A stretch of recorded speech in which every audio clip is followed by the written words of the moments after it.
नमस्कार साथियों, स्वागत है आज के सेशन में। आज के सेशन में हम बात करेंगे आर्य सभ्यता की। दोस्तों, राजस्थान की एक प्रसिद्ध सभ्यता आर्य सभ्यता पर आज हम बात करेंगे। तो दोस्तों, राजस्थान की किसी भी गवर्नमेंट एग्जाम की तैयारी आप कर रहे हैं तो ये वीडियो आपके लिए काफ़ी इंपॉर्टेंट होने वाली है। तो वीडियो को शुरू से लास्ट तक जरूर देखना और वीडियो पसंद आए तो इसे लाइक कर देना और शेयर कर देना। तो चलिए शुरुआत करते हैं हम आर्य सभ्यता को। दोस्तों, जो आर्य सभ्यता है वह आपकी स्थित है, कहाँ पर स्थित है? आहड़ नामक स्थान पर, उदयपुर में ये स्थित है। आहड़ जो स्थान है दोस्तों उदयपुर जिले में, वहाँ पर आहड़ सभ्यता स्थित है। वहीं दोस्तों आहड़ सभ्यता है दोस्तों, वह आयड़ नदी के किनारे विकसित सभ्यता है। यानी कि जो आयड़ नदी है, जिसे बेडस नदी के नाम से भी जाना जाता है, तो उस नदी के किनारे यह विकसित सभ्यता है। यह है दोस्तों आपकी आयड़ बेडस नदी। तो इसी नदी के किनारे स्थित है आपकी आहड़ सभ्यता। जो आर्य सभ्यता है वह इसी नदी के किनारे स्थित है, आयड़ या बेडस नदी। जो दोस्तों जो बेडस नदी है, उसी नदी को आयड़ नदी के रूप में जानते हैं। जब बेडस नदी उदय सागर झील में नहीं गिरती हैं तो उसके पहले इसे आयड़ नदी के नाम से जानते हैं, और जब ये उदय सागर झील में गिर जाती हैं उसके बाद वापस आगे निकलती हैं तो इसे बेडस नदी के नाम से जाना जाता है। तो दोस्तों, आगे इंपॉर्टेंट पॉइंट की बात करें कि इसके प्राचीन नामों में क्या मिलते हैं। तो जो आर्य सभ्यता है उसका जो प्राचीन नाम है वह हमें ताम्रवती नगरी मिलता है। वहीं आहगाटपुर इसका प्राचीन नाम मिलता है, और तीसरा जो प्राचीन नाम है वह अगाट दुर्ग इसका प्राचीन नाम हमें मिलता है। यानी कि इस सभ्यता के तीन हमें प्राचीन नाम मिलते हैं। वहीं दोस्तों इसके उपनाम कौन कौन से, तो याद रखना, बनास संस्कृति, आहड़ संस्कृति और मृतकों का टीला, ये तीन इसके उपनाम हैं। कौन कौन से? बनास संस्कृति, आहड़ संस्कृति और मृतकों का टीला, ये तीन इसके उपनाम हैं। दोस्तों जो उपनाम है बनास संस्कृति और आहड़ संस्कृति, ये दोनों उपनाम दोस्तों किनके द्वारा दिए गए? तो याद रखना, धीरज लाल सांगले द्वारा ये दोनों उपनाम दिए गए हैं। कौन कौन से? बनास संस्कृति और आहड़ संस्कृति, जो धीरज लाल सांगले द्वारा दिए गए हैं। वहीं दोस्तों इम्पोर्टेंट पॉइंट है कि यह एक ग्रामीण सभ्यता है। कौन सी सभ्यता? यह एक ग्रामीण सभ्यता है। जबकि कालीबंगा सभ्यता हमने पढ़ा तो वह एक नगरीय सभ्यता थी। वहीं दोस्तों बात करें आगे इंपॉर्टेंट पॉइंट कौन कौन से हैं आर्य सभ्यता के बारे में, तो दोस्तों उत्खनन की बात करें तो दोस्तों जो उत्खनन कार्य है वह किसने किया? तो याद रखना, इसका जो उत्खनन कार्य है दोस्तों वह पंडित अक्षय कीर्ति व्यास ने पहली बार 1953 ईस्वी में इसका उत्खनन कार्य संपन्न किया। वहीं दोस्तों अगली बार जो उत्खनन कार्य हुआ था वो किसने किया था? तो याद रखना, रतन चंद्र अग्रवाल, जिन्हें RC अग्रवाल के रूप में जानते हैं, इन्होंने 1954 में धूलकोट जो टीला था उसका उत्खनन कार्य संपन्न किया। वहीं दोस्तों तीसरी बार जो उत्खनन कार्य हुआ था वो किसने किया? तो याद रखना, VN मिश्रा और जो धीरज लाल सांकलिया हैं उन्होंने 1961 से 62 के मध्य इसका उत्खनन कार्य संपन्न किया। वहीं दोस्तों जो इम्पोर्टेंट पॉइंट यह है कि दोस्तों राज्य सरकार की तरफ से विजय कुमार एवं PC चक्रवर्ती, दोस्तों जो राज्य सरकार की तरफ से जो उत्खनन कार्य हुआ था तो वहाँ पर उपस्थित थे। कौन कौन से? विजय कुमार और PC चक्रवर्ती, ये दोनों ही उत्खनन कार्य के समय राज्य सरकार की तरफ से वहाँ पर उपस्थित थे। वहीं दोस्तों इम्पोर्टेंट पॉइंट की और बात करें तो दोस्तों इसका जो इम्पोर्टेंट पॉइंट है वह है आर्य सभ्यता के तीन स्तर प्राप्त हुए। याद रखना, जो आर्य सभ्यता है वो उसके तीन स्तर हमें प्राप्त होते हैं। यानी कि इसकी खुदाई में तीन स्तर प्राप्त होते हैं। कौन कौन से वह स्तर है उन पर बात करें तो दोस्तों जो आर्य सभ्यता है उसके तीन स्तर हमें कौन कौन से प्राप्त होते हैं? तो याद रखना, प्रथम जो स्तर है वहाँ स्फटिक पत्थर के प्रमाण मिलते हैं। यानी कि स्फटिक पत्थर की अधिकता वहाँ पर मिली ही प्रथम स्तर पर। जो दूसरा स्तर है उस पर भी बात करेंगे, लेकिन दोस्तों जो स्फटिक पत्थर है इसका उपयोग उपकरण और औजार बनाने की काम आता था। क्या काम आता था? उपकरण और औजार बनाने में।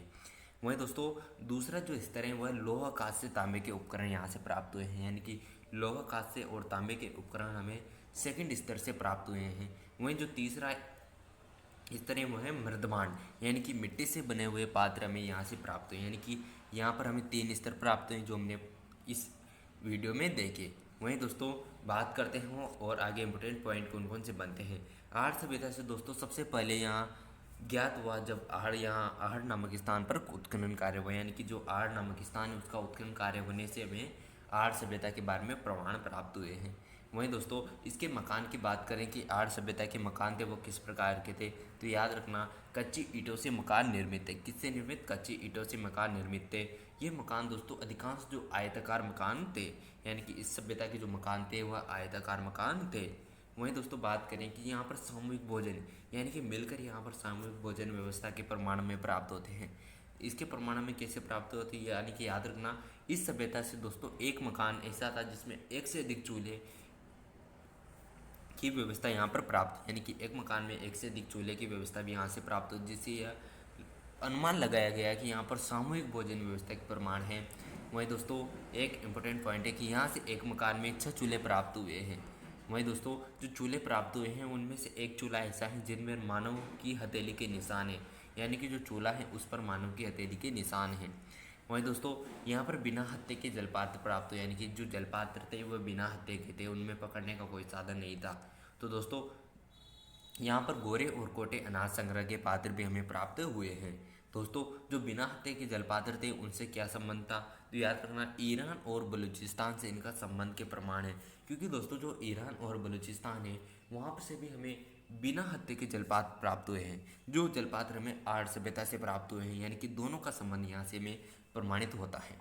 वहीं दोस्तों गोरे और कोटे जो अनाज संग्रह के पात्र हैं ये मिट्टी से निर्मित, यानी कि मृदभांड कहलाते थे, यानी कि मिट्टी से बने हुए थे, यानी कि मृदभांड ये कहलाते थे। वहीं दोस्तों बात करें कि इस सभ्यता से दोस्तों 6 तांबे की यूनानी मुद्राएं और 3 मोहरें प्राप्त हुई।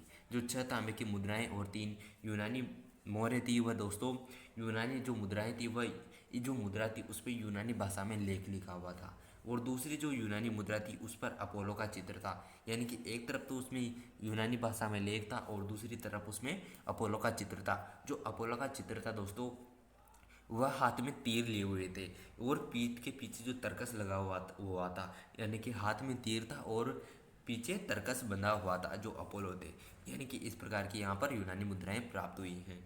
वहीं दोस्तों बात करें आगे इंपोर्टेंट पॉइंट की, तो दोस्तों यहाँ पर प्रमुख उद्योग कौन सा था, तो यहाँ पर जो उद्योग प्राप्त होता है वह हमें तांबा उद्योग प्राप्त होते हैं, यानी कि तांबा गलाने की भट्टियाँ यहाँ से प्राप्त होती हैं, तांबे के उपकरण हमें यहाँ से प्राप्त होते हैं। तो दोस्तों याद रखना यहाँ से जो उपकरण प्राप्त हुए हैं तांबे के उपकरण, तांबे के अस्त्र शस्त्र, तांबे के कुल्हाड़े और तांबे गलाने की भट्टियाँ यहाँ से हमें प्राप्त होती हैं। इससे यह अनुमान लगाया गया कि जो आर्य सभ्यता के लोग हैं वह तांबा गलाने के तांबा उद्योग से परिचित थे।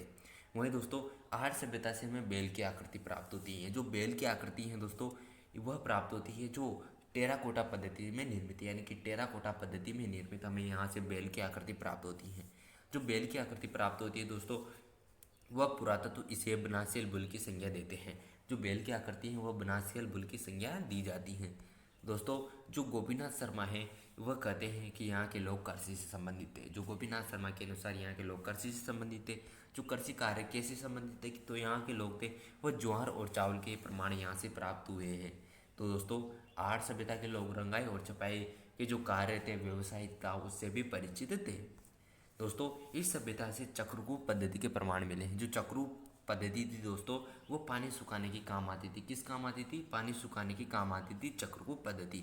तो दोस्तों यदि आज की इस वीडियो कल हमने आर्य सभ्यता को इस वीडियो में जाना पड़ा, तो दोस्तों आर्य सभ्यता के बारे में अगर आपको समझ में आया हो तो इसे वीडियो को लाइक कर देना और शेयर कर देना। चैनल पर नए हो तो इसे सब्सक्राइब जरूर करना। तो मिलते हैं दोस्तों नेक्स्ट वीडियो में। कमेंट करके ज़रूर बताना कि आपको नेक्स्ट वीडियो किस टॉपिक पर चाहिए, आप किस एग्ज़ाम की तैयारी कर रहे हैं। तो दोस्तों जय हिंद जय भारत।